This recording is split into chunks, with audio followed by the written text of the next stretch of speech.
Itu masa kita orang pergi Thailand, kita orang pergi Sivers Cafe. Sivers Cafe ni bila korang nak masuk, kena bayar tiket tau. Okey, kemudian dalam tu ada petting zoo apa benda semua kan.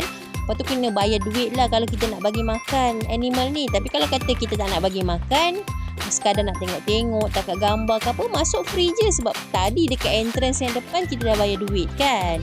Tapi murah je, baru berapa ringgit macam tu je lah. Tak mahal. Memang murah masuk sini.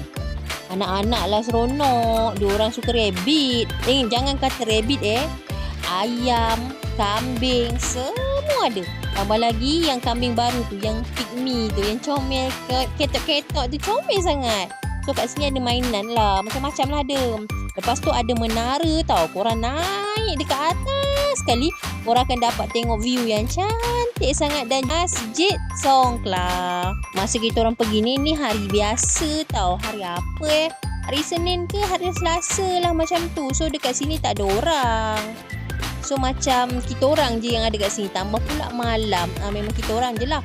Lepas tu kita orang pergi makan dekat night market. Asian Night Market. Nak sangat udang viral lompat. Beli, makan. Tak ada apa pun. Rasa macam kerabu. Macam tu lah rasa dia. Rasa macam kerabu sayur dengan ada udang. Itu je. Kalau udang yang kita beli masak tu, kita akan rasa macam udang kan. Tapi ni kan udang fresh. Tak rasa apa pun. Rasa macam kosong je. Rasa garam. Keesokannya kita orang tengah hari macam tu dah check out dah. Dah nak balik. Kita orang naik van sampai border. Sebab kereta kita orang parking dekat border. Kena check out tengah hari sebab biasalah masa 1 jam lewat kan. Ingat kan masa pergi je beg kena scan. Rupanya masa balik pun beg kena scan.